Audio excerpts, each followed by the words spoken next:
Girl, so you know Love and Hip Hop Atlanta is back, honey. And of course they are drama filled per usual. Let's talk about it. Let's see what's the name of this episode. It's all about the Benjamins, baby. Alright, let's talk about it. Make it make sense. All we trying to do is make it make sense.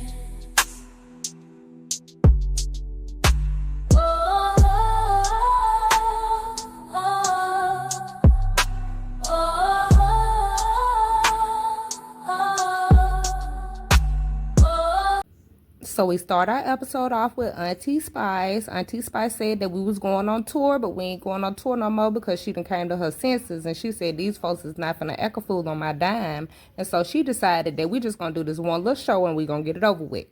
So while everyone's checking in, we got Zane, little slow, retarded, crazy ass over here. He had to call somebody on the phone so he could figure out where his plug is and how to plug it into the wall. Like, what are we doing?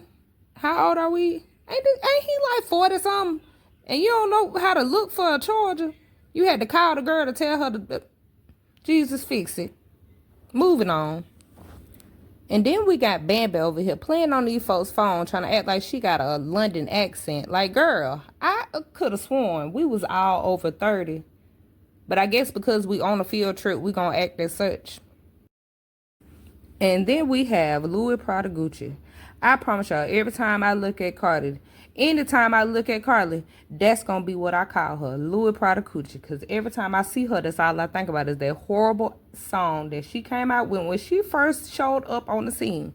Louis Pradagucci, pop them tags. Like, no ma'am. What we not going to do is we not going to get up on here at 41, 42, 45, 47 years old and act this way. That's what we not going to do.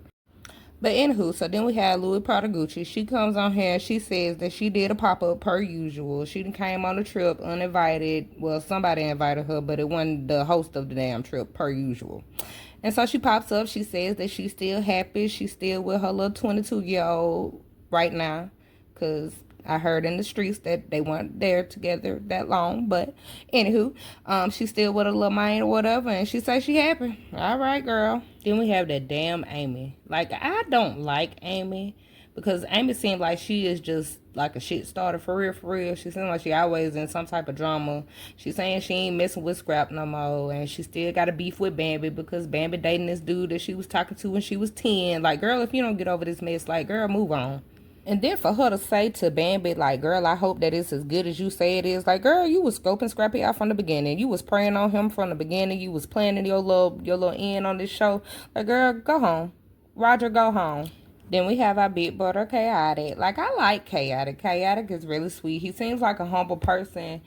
And like I said, I like Chaotic. But he's talking about this whole little issue between him and Scrappy. And to be totally honest, I feel like it's petty as fuck. Both of them need to let the shit go. Scrappy started the shit, end of it. Like, both of y'all need to be grown men and be like, okay, we can be cordial, we can be around each other, but we ain't got to say shit to each other. And end that shit. It is what it is. Lazane speaks on whatever him and his wife got going on with the whole little kid situation. I do feel like his wife was wrong for trying to strip the little baby of his name. Like, that's been his name all these years. You need to get in your husband's ass because your husband should have told you this 10 years ago versus telling you now. Be mad at him. Don't be mad at the girl. Now, let's get into the actual episode because I'm so tired of these damn recaps. Good Lord. So, we start our episode off with Mendices, and he done named himself everybody's favorite husband. And I'm just trying to figure out who the hell lied to him. Who told you this? Like, you can't get mad because you done got caught up with your other baby mama. What her name was? What was her name, y'all? I think her name was Erica. Was it Erica or was it Samantha? Which one was it that he done got caught up with, y'all? Y'all, go down in the comments. Y'all let me know which one he got caught up with. Was it Erica or was it Samantha? Allegedly, of course. So Medicis tells us that him and Gandy, they still living their perfect life, even though the blogs say different. We're going to go with what he say. He said they perfect. All right, they perfect. So then we have Kirk and his 3 earrings walking in the door. And we got not Yo Gotti. What? We got young Jock walking in, and he on the phone with somebody. He got this good old, I don't know, but he look sharp. He look sharp. Whatever this little outfit is, he got on this little embroidery outfit. He look sharp. I ain't gonna knock him. He look good. He looks like a business gangster. But we gonna move on. So these three grown ass men then decided to meet up and talk about who's to blame for all the drama that they got going on in their marriage that they claim is not going on in their marriage. Mendici says that it's Kurt's fault because Kurt brought Jasmine around. Jasmine done said that she done seen Mendici's at the bar, and now all this drama done started up in his marriage. Kurt said that it's all Jasmine's fault because Jasmine should have never opened her damn mouth in the beginning, and Jock just here for the ride. Now, my whole issue was when Mendici jumped in the confessional. See, they open their mouth and then they telling themselves and then they wonder why they be in so much shit. Now, Mendici sat there and he said, now, I was in the clear until this girl opened her big ass mouth. Now I got all this drama going on. But if you ain't got nothing going on, what you need to be in the clear of, sir? Can somebody make this make sense for me, please? Moving on. Jock goes on and he says that everything going good in his marriage other than the fact that Kendra has one of her friends texting her.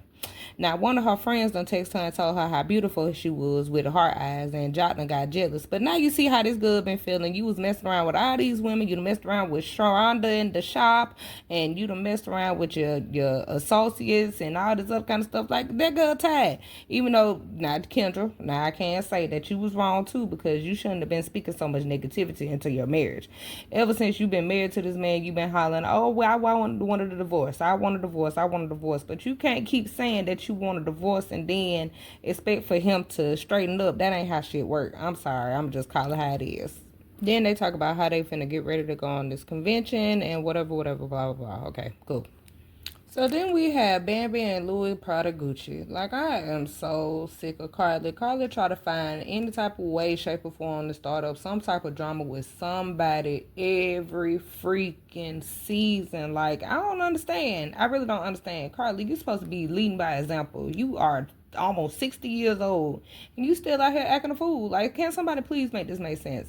So Carly and Bambi, they done met up, and for some odd reason, Bambi feels like she needs to get some type of understanding of Carly and her crazy reaction to her working with the dude, texting the dude, trying to set up her birthday party, whatever the case may be. Girl, you don't owe that girl no damn apology. Moving on. Then Carly, being the messy auntie she is, she had to ask about the whole little chaotic and scrappy situation. Like, Bambi, girl, you don't see that this girl called you over there just to find out this information. She ain't called you to make up with you. Like, moving on. Then they talk about the whole little issue between Amy and Bambi, and Bambi feels like she deserves an apology. I feel like she deserves an apology too, because, like, girl, you took it too far. Like I said, you dated this man when you was 10, and you need to let it go and let God. Because, girl, ain't no way that you still got the same feelings for him at 35 that you had when you was 10. Move on. And we done made it to the convention, y'all. And they didn't waste no time jumping into the drama. I guess because they really probably couldn't show what was going on in the convention. So they was like, let's just go ahead and go into the drama. And so Kendra talks about the text message that she received from the basketball player dude. And she was talking about how Jock has been really clingy ever since she got the text message. And she feels like he probably went through her phone, which he already admitted that he did. And I can't wait for them to get to the conversation. So, y'all, here comes Sierra, and she done ran her tail down here to these folks' courthouse and got married to this boy. And y'all, I'm gonna be totally honest, I feel like her and Carly, they be in a race. They probably had this whole little conversation off scenes and was like, oh, yeah, girl, I'm getting married in February. Oh, I'm gonna get married in March. It's a race. It's a race between the two of them. They already talking about they the ring queens or whatever they call themselves. Yeah, it's a race. And so she done ran down here to this courthouse and got married to this boy. She talking about how happy she is, but she's upset that her mama wasn't there, her sisters wasn't there, but they still falling out because to be totally honest, I don't know why they fell out for real. It seemed like a whole bunch of humbug to me. I guess she feel like the two little sisters get treated better than her, but I'm gonna be totally honest. As the oldest child, like, our parents had to learn how to be better parents for the next children that they had behind us. To be totally honest with y'all, and so she gonna feel how she feel. Her mama feel how she feel. Whatever. Move on. Bye. So here we go again, having this conversation about scrappy and chaotic. Scrappy and chaotic. Lord, please don't let this be the storyline for scrappy this year, because I can't take it. I can't take it. Just let it go. Y'all two grown men. Just let it go. You feel like he done took your name off of it after he done made money off of it. That might be 2% true. We're gonna say 2%. I'm gonna give chaotic the benefit of the doubt. It's probably like 2% true. But y'all done already talked about this. Y'all done had this whole little YouTube beef about this. Why we had to bring it to Love and Hip Hop too? Like, we done already heard about the whole little thing. Let it go. And then if y'all remember on before the season ended, if y'all remember, they had this whole little beef started because Chaotic supposedly wrote a song about Scrappy. So how did it go from the song being written and you was mad about that to you being mad about this YouTube channel? We already knew that it was about the YouTube channel from the beginning, but thank you for actually being honest now. We appreciate it, I guess. Moving on. So then we have Sierra's reception. So can I start this next segment off with goddamn Jock got a lot of goddamn jobs. She invited 3 people. Yeah, Lee. He a rapper. He a comedian. He a comedian host. He's a delegate. His daddy. Say some jobs for us. Pass some of the money one. God dang, Jock. You can't have every job. What the rest of the people that support you? But anywho, like, Kendra feels like her and Jock feels a little office. I guess her women's instinct is kicking in, and she like, yeah, something ain't right. She already know the man that went through the phone. I don't know why we try to play these games. Like, let's just go ahead and talk about it. So they finally finna talk about it. Like, where you sign at? We'll never see Mason. Where is Mason? But anywho, so we go on, and she's having a conversation with her daughter and her dad, and she's saying how she's never seen her daughter express how happy she is for her mother in the type of relationship that she's been in. And that does say a lot. I guess he must be some type of a good dude for her daughter to approve. But I mean, we don't know what goes on behind closed doors. So we just gonna sit back and continue to watch. So her dad basically tells her how he feel like her mama and her sister should be there too. He says he feels like the people who love you should be here as well. She was like, I'm with the people that I love. Like, that's just the stubbornness coming out of her. Like, is she a Taurus? I want to know, is she a Taurus? Because she giving Taurus vibes. She's real stubborn. She's real bullheaded, and it's hard to change her mind. So after trying to convince Sierra to change her mind, the daddy was just like, all right, well, let's just agree to disagree, because I ain't trying to get on your bad side too. I want to at least know what's going on with my baby girl, and I don't blame him. Shoot, let it go and let God have it. So can I start this next segment off with, goddamn Jock got a lot of goddamn jobs. Like, golly. He a rapper. He a comedian. He a comedian host. He's a delegate. Like, save some jobs for us. Pass some of the money one. God dang, Jock. You can't have every job. But anywho, Kendra feels like her and Jock feel a little office. I guess her women's instinct is kicking in, and she like, yeah, something ain't right. She already know the demand that went through the phone. I don't know why we try to play these games. Like, let's just go ahead and talk about it. So they finally finna talk about it. Anywho, so after Jock done brought the comedian on the stage, they decide they want to step outside, and he's like, oh yeah, the crowd is good. What's going on with you and the dude? So then she's like, oh, well, Jock, I don't want you to feel no type of way. Like, I'm honest, I'm truthful, I'm not doing anything. But at the same time, I feel like she was low-key like, yeah, nigga, that's how I've been feeling for a very long time. Now you see, now that she was on the other foot, now you see exactly how I was feeling. Do I feel like she's right in a sense? Payback? No.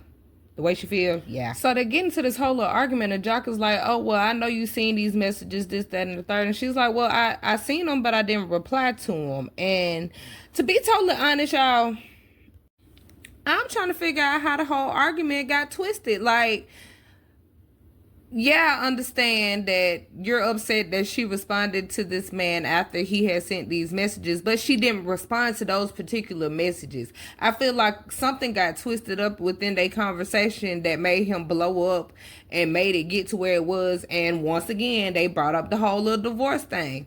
It's like y'all are cursing your marriage because y'all keep speaking on divorce instead of speaking some type of life into your marriage. Like, y'all shouldn't be having these problems this soon into the marriage.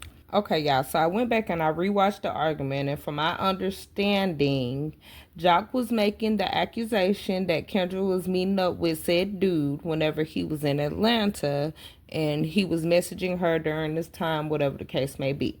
Kendra was like, nah, bro, you ain't finna play me like that. And Jock said, I'm finna break this down for you.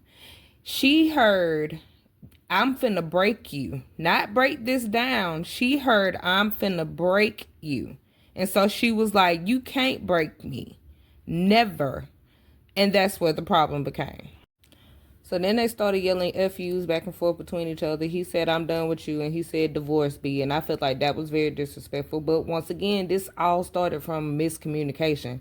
Like, she heard one thing, he said another, and it all blew up. That's how a lot of arguments start in a relationship, because you listen to respond versus listening to actually comprehend what the next person is saying.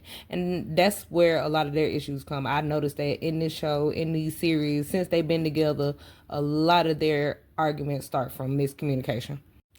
So then they started yelling FUs back and forth between each other. He said, I'm done with you. And he said, divorce be. And I felt like that was very disrespectful. But once again, this all started from miscommunication.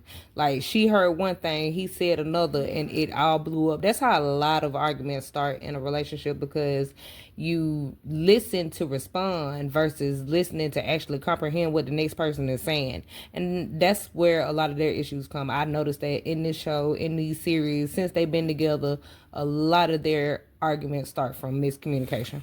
So then Miss Amy shows up and she says that she's upset because Scrappy blocked her. And it's like, girl, why do you care? You act like you and this man really had a full-fledged relationship going on. Like, in my end divorce. Why do you care? Like, move on. Girl, you had a little quick little fling with him. It is what it is. Y'all didn't work out. Y'all didn't get into any type of relationship. Girl, chill. So she asked the man why he blocked her. He said he blocked her because he seen that you and baby mama had a lot of drama going on. I don't want no parts of that. We already got our own drama, moving on. Like, girl. And she is really butt hurt, y'all. She really butt hurt. I don't understand. Like, girl, if you don't get out your feelings and move on, y'all ain't had no type of relationship. Y'all weren't friends for real. Y'all probably fooled around a couple times. Hit it and quit it. Goodbye. Bye. Bye. So in comes Bambi. Bambi seems unbothered per usual. I don't blame you, because, girl, Amy is nothing to be bothered about. And don't think that I'm one to hate on a dark-skinned girl versus a light-skinned girl, because I'm a dark-skinned girl. I'm a cutie with a booty. Please believe it. But we ain't finna, yeah, Amy do too much. I just ain't got time for her. And Chaotic said he ain't here for the drama neither with Scrappy. Hopefully that is what it is, because I remember in the video, Chaotic was there for what, 24 hours? So we ain't made it through the full 24 hours yet. So we gonna see. So Big Toe, a Little Toe, whatever the dude name is, now from down there in London, he did his performance, whatever. And Amy and Carly were being the thirst buckets that they always are. Amy was up there, I guess, imagining that the man was singing to her, girl, bye. And Carly was like, oh, he did amazing, but girl, you got a whole fiance at home. Go sit down. So then Lil Zane thought that he was finna sit here and flirt with this Lisa girl in front of the whole cast, and wasn't nobody gonna go back and tell Ashley, like, you was a whole fool. We is all women sitting around this table, and we is a woman first. We gonna go tell Ashley. If they don't tell her, I'm finna tell her. Like, this fool literally sat in his confessional and said, oh, I thought I was gonna be able to talk my way out of the lie, but since Amy said she gonna go back and tell Ashley everything, I'm already toast. Fool. You's a whole damn dumb if you think Carly finna sit there and not run back and tell it. You's a damn fool. And I said it.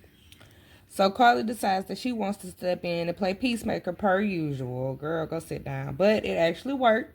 Her and Bambi and Amy, they sat down, had a conversation, they coexisted, and Amy decided that she wanted to apologize because, Amy, you knew you was damn wrong.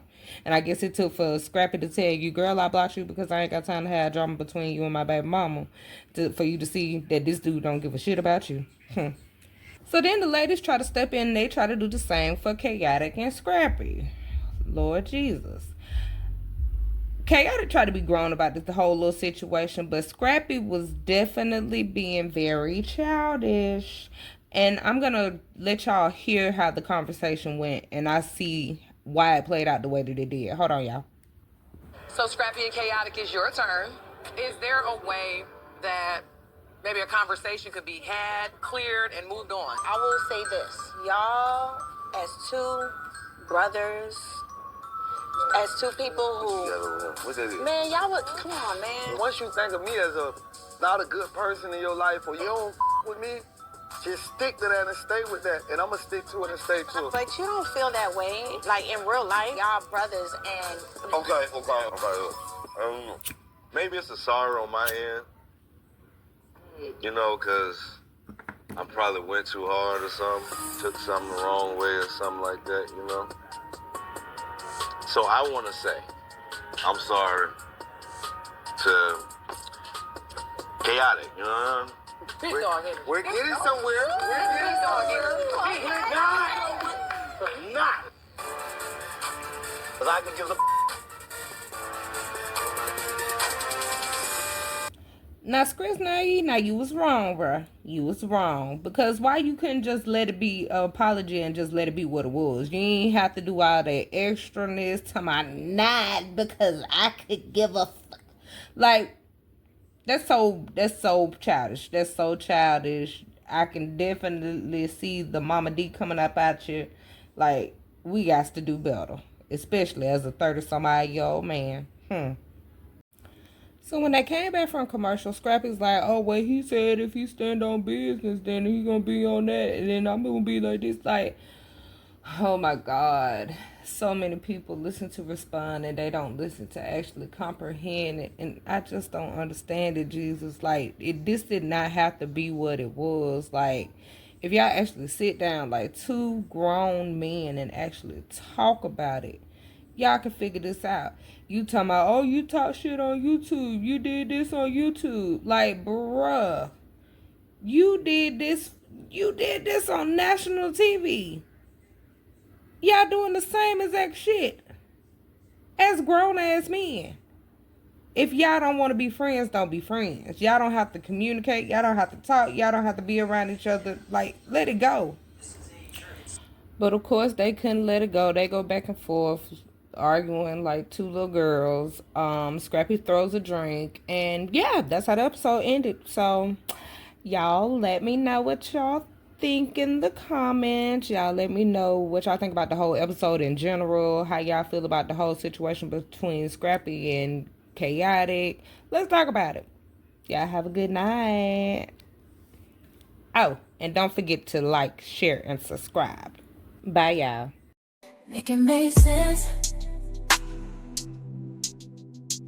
Make it make sense. All we trying to do is make it make sense.